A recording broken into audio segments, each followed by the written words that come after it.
Hi అండి, నమస్తే. Welcome to Rohini Krishna's. ఈరోజు రెసిపీ చేపల పులుసు అండి. ఈ చేపల పులుసు నేను ఎప్పుడు చేసే విధంగా కాకుండా కొత్త స్టైల్లో చేశాను. కొత్త స్టైల్లో చేసినా కూడా పర్ఫెక్ట్గా వచ్చిందండి. టేస్ట్ అయితే చాలా బాగుంది. మా ఇంట్లో వాళ్ళందరికి కూడా చాలా బాగా నచ్చింది. చాలా ఈజీ ప్రాసెస్ అండి. ఇంతకంటే ఇంకా ఈజీగా చేపల పులుసు ఎవరు పెట్టలేరు. సో ఇది ఎలా చేయాలో నేను మీకు చూపిస్తాను. చాలా ఈజీ, టేస్ట్ కూడా చాలా చాలా బాగుందండి. ఇంగ్రీడియంట్స్ కూడా చాలా తక్కువే. మరి అది ఎలా చేసుకోవాలో చూపిస్తాను. మీరు ఫస్ట్ టైం చేస్తున్నా కూడా ఒక్కసారి ఇలా ట్రై చేయండి, మళ్ళీ మళ్ళీ చేస్తారు. సో ఫస్ట్ అసలు ఏమేమి కావాలో చూపిస్తాను.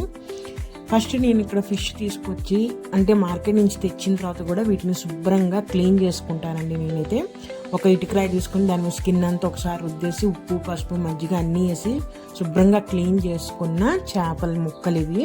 నేనైతే ఈసారి వచ్చే చేప అంటారు కదా, అది తీసుకున్నాను. నేను ఫస్ట్లో చూపించినట్టుగా ముక్కల్ని కొంచెం మందంగా అంటే కొంచెం లావుగా ఉండేటట్టు కొట్టించుకుంటే పులుసులోకి చాలా బాగుంటాయి. సో అలా తీసుకున్న చేప ముక్కలు ఇది 1 కేజీ వరకు ఉంటుంది. దీంట్లోకి నేను కారం, మన స్పైసీ తగ్గట్టుగా కారం అండి. నేను ఇక్కడ ఉట్టి ప్లెయిన్ కారము, దీంట్లో ఎటువంటి మసాలాలు లేవు. అలాంటి కారం నేను ఒక 3 స్పూన్లు వేసుకున్నాను. అలానే ఒక 5 పచ్చిమిరపకాయలు నిలువుగా కట్ చేసి వేసుకున్నాను. అలానే మీడియం సైజు ఉల్లిపాయలండి, వీటిని సన్నగా తరుక్కొని వేసేసుకోవాలి. చిన్న ముక్కలు కట్ చేసుకొని వేసేసుకొని ఇప్పుడు దీంట్లోకి ఇంకా మనము పసుపు కూడా యాడ్ చేయలేదు కదా, పసుపుని 1 స్పూన్ వరకు వేసుకుంటున్నానండి. ఈ పసుపు వేయటం వల్ల ఆ స్మెల్ కూడా రాదు. ఫస్ట్ మనం మార్కెట్ నుంచి తెచ్చుకొని, నేను చెప్పాను కదా రాయి మీద నేను శుభ్రంగా క్లీన్ చేస్తాను. ఈ విధంగా చేసుకోండి, ఫిష్ అనేది అసలు స్మెల్ అంటూ రాదు, చాలా బాగుంటుంది. సో పసుపు వేసిన తర్వాత అంటే నేనైతే కళ్ళు ఉప్పు తీసుకున్నాను. కళ్ళు ఉప్పు అనేది 2 స్పూన్ల కళ్ళు ఉప్పు వేసుకున్నాను. లాస్ట్లో తగ్గితే మళ్ళీ యాడ్ చేసుకోవచ్చు. అలానే కర్రీకి సరిపడా ఆయిల్ కూడా నేను ఇక్కడ ఒక 2 గరిటెల వరకు తీసుకున్నానండి. ఎందుకంటే చేపల పులుసులో ఆయిల్ అనేది ఎక్కువగా ఉంటే బాగుంటుంది. సో అంటే రెగ్యులర్ తీసుకునే కర్రీల కన్నా చేపల పులుసులో కొంచెం ఎక్కువగా ఉంటే బాగుంటుంది. నేను 2 గరిటెల వరకు తీసుకొని ఇప్పుడు ఈ మసాలాలన్నీ కూడా చేప ముక్కలకు పట్టేటట్టు బాగా కలుపుకోవాలి. చూసారా, ఈ విధంగా కలుపుకోవాలండి. నేను కూడా ఇదే ఫస్ట్ టైం చేయటము ఈ పద్ధతిలో. అయితే నేను ఎప్పుడు ఫస్ట్ అంటే నేను పెట్టే చేపల పులుసు స్టైల్ వేరండి. చాలా వీడియోస్ ఉన్నాయి అవి కూడా. అయితే నేను ఇదే ఫస్ట్ టైం చేయటము, చాలా బాగా వచ్చింది. ముక్కలు ఎటువంటి నీచు స్మెల్ లేదు, పులుసు కూడా చాలా బాగుంది. సో అందుకే మీకు కూడా చూపిస్తున్నాను. ఈ విధంగా ముక్కకంతా కూడా మసాలా పట్టేటట్టు బాగా ఈ విధంగా కలిపేసేసుకోవాలి.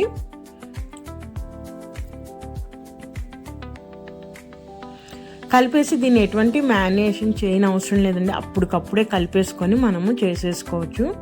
ఈ విధంగా కలిపేసేసుకున్న తర్వాత ఇప్పుడు దీంట్లోకి చింతపండు పులుసు పోసుకోవాలి. మనము ఎప్పుడు కూడా ముక్కలు అనేవి మనం తీసుకున్న పాటుకు తగ్గట్టు ఎక్కువ వేసేయకూడదు. వేసేస్తే ముక్కలన్నీ ఉడికేటప్పటికి విరిగిపోతాయి అన్నమాట. సో అలా కరెక్ట్ పాత్ర కూడా తీసుకోవడం ముఖ్యము. ఇప్పుడు పులుసు అండి, పులుసు చింతపండు నేను ఇక్కడ ఒక పెద్ద నిమ్మకాయ సైజ్ అంతా తీసుకున్నాను. మీకు ఎలా తెలియాలంటే మరీ పల్స్గా కాదు, మరీ చిక్కగా కాదు, మధ్యస్థంగా పులుసు తీసుకోవాలి మనము. చూసారా, అలా తీసుకొని ముక్క మునిగే వరకు మనము చింతపండు పులుసు అనేది పోయాలి. చూడండి, కరెక్ట్గా ముక్క అనేది పులుసులో మునగాలన్నమాట. అంత క్వాంటిటీ మనము పులుపు ఆ చింతపండు రసం అనేది తీసుకోవాలి. అందుకని చెప్తున్నాను, మరీ చిక్కగా తీసుకోకూడదు, మరీ పల్సగా తీసుకోకుండా మధ్యంగా తీసుకుంటే కరెక్ట్గా పులుపు అనేది కరెక్ట్ సరిపోతుంది. గ్రేవీ కూడా కరెక్ట్గా ఉంటుందండి.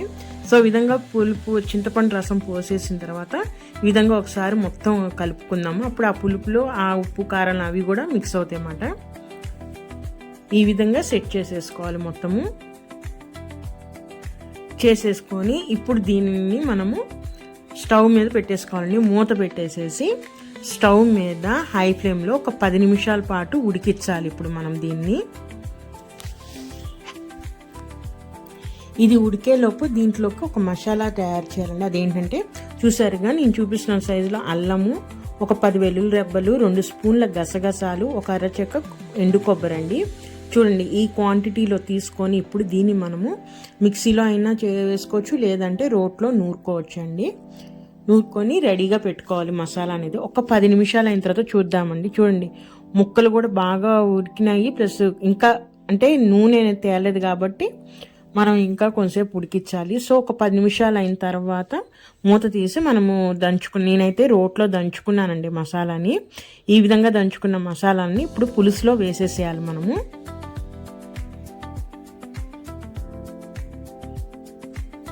పులుసులో వేసేసి ఇప్పుడు దీనిని గరిటతో కానీ స్పూన్తో దేంతో కలపకూడదు.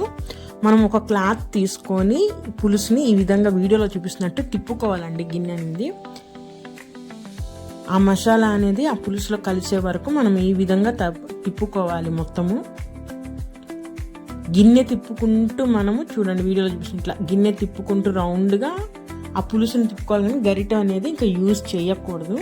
ఈ విధంగా చేసేసిన తర్వాత పులుసులో ఆ మసాలా కలిపేసిన తర్వాత ఒకసారి సాల్ట్ చెక్ చేసుకోండి. సాల్ట్ సరిపోతే ఇప్పుడు యాడ్ చేసుకొని మూత పెట్టేసేసి ఇంకొక 5 నిమిషాల పాటు మనము మీడియం ఫ్లేమ్లో మనము ఉడికించుకోవాలి. ఒక 5 నిమిషాలు అయిన తర్వాత మూత తీసి చూద్దాము.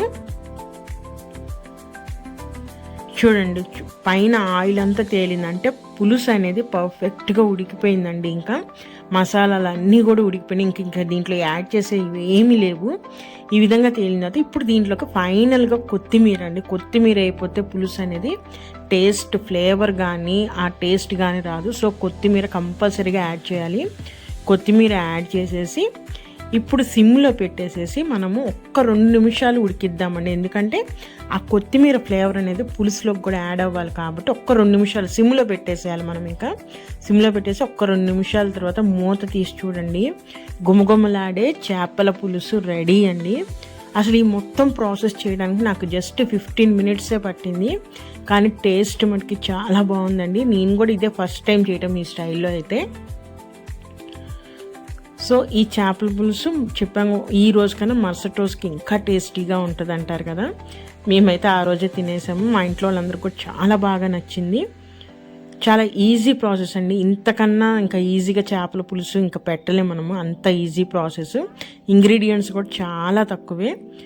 మరి ఈరోజు రెసిపీ ఎలా ఉందండి? మీకు కూడా నచ్చితే ప్లీజ్ సబ్స్క్రైబ్ నా ఛానల్. అలానే మంచి మంచి రెసిపీస్ కోసం నా ఛానల్ని సబ్స్క్రైబ్ చేసుకోండి, లైక్ చేయండి. మరొక మంచి రెసిపీతో మళ్ళీ కలుస్తాను. ఉంటానండి. బాయ్.